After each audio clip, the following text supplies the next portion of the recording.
تو چونکہ ہمارے چیف منسٹر صاحب نہ صرف نگران چیف منسٹر تھے بلکہ اس صوبے کے لیے انہوں نے کافی 2-3 عشروں سے مختلف پوسٹوں پہ خدمت کی اور ایک سینئر بیوروکریٹس تھے اور ان کی خدمات کو خیر تحسین پیش کرتے ہیں اور ان کی جو اچانک موت واقع ہوئی اس پہ دلی دکھ اور صدمہ ہوا.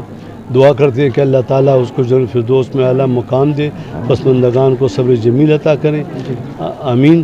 دوسری بات یہ کہ جو جہاں تک آئین کا تعلق ہے یا جہاں تک ابھی کیئر ٹیکر گورنمنٹ یا کیئر ٹیکر چیف منسٹر کا تعلق ہے تو انشاءاللہ تعالیٰ چونکہ ابھی تو میرا خیال جنازہ بھی نہیں اٹھا, ابھی 3-3:30 بجے جنازہ اٹھے گا, پھر جا کے اس پہ ہم بیٹھیں گے, مشاورت کریں گے. اپنے جو وفاقی حکومت ہے, باقی جو ادارے ہیں اور جو بھی آئین اور قانون کہے گا اس کے امبریلے میں انشاءاللہ تعالیٰ اس خلا کو پر کریں گے اور ہماری کوشش ہوگی کہ کنٹینیویشن میں یہ سب کچھ چلتا رہے کیونکہ الیکشن بھی انہونس ہو چکے ہیں اور تاکہ ہم پیسفل شفاف الیکشن کی جانب آگے بڑھتے رہیں. یہ نگران صوبائی کابینہ کے حوالے سے پہلے بھی آپ کے حوالے سے خبریں آ رہی تھی کہ آپ کا بہت اثر انداز ہے کابینہ کے انتخاب میں, تو اس دفعہ کیا مطلب آپ ابھی سے تیاریاں کر رہے ہیں؟ دیکھو ہم کوشش کر رہے ہیں کہ غیر جانبدار لوگوں کو, پہلے بھی سر مردان نظر انداز ہوا تھا, پہلے کابینہ میں دوسرے میں بھی. اصل میں ادھر مردان میں لوگ الیکشن زیادہ کرتے ہیں کینڈیڈیٹ. ہماری کوشش یہ ہوتی ہے کہ جتنے بھی لوگ ابھی جو موجودہ کیبنٹ ہے شاید آپ اس میں سے 2 بھی نہ جانتے ہوں اور نہیں میں بھی نہیں, میں نے بھی اسی طرح. ہم کہتے ہیں کہ کسی کا الیکشن پہ کوئی ایک ذرہ بر بھی اشکال نہ ہو کہ یہ انٹرفیئرنس کر رہا ہے. ہم کوشش کر رہے ہیں کیونکہ انسان دیکھو چیف منسٹر صاحب دنیا سے رخصت ہو گئے اور بہت سارے لوگ گئے. ہم کہتے ہیں کہ ایسے الیکشن منعقد ہو جائے کہ کوئی ایک سیاسی جماعت بھی فنگر نہ اٹھا سکے کہ یہاں ہمارے ساتھ زیادتی ہوئی.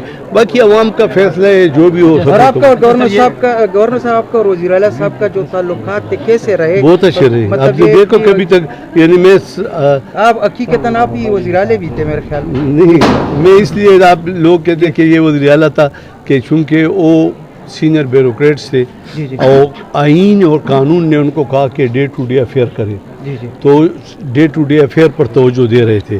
اور میں چونکہ گورنر تھا تو میں اکثر یہ دیکھو ادھر پھرتا رہتا ہوں تو اس سے لوگ یہ تاثر لیتے تھے کہ ارے زیادہ پھرتے ہیں تو سب کچھ سکے, لیکن قانون اور آئین نے اس کو اختیار دیا. یہ بتا دیں کہ 25,000 جو افغانستان کے جو افغان شہری ہے امریکہ کے مطابق اس کو نہیں نکالا جائے تو کیا وفاق نے صوبے کو اعتماد میں لیا ہے؟ دیکھو یہ وہ لوگ ہیں جو کہ جب طالبان کی حکومت آئی اور وہ لوگ آئے تھے تو انہوں نے امریکہ نے یہ کہا تھا کہ یہ ان کو ہم اپنے ملک میں یا یورپ میں سیٹل کریں گے اور یہ ادھر ہے. چونکہ وہ ان کا اپنا فیصلہ تھا تو ہم نے تو خالی ان کو پروٹیکشن دینی ہے. اور ابھی فیڈرل گورنمنٹ نے بھی کہا کہ آپ ہمیں پلان بتا دیں کہ کب یہ جائیں گے.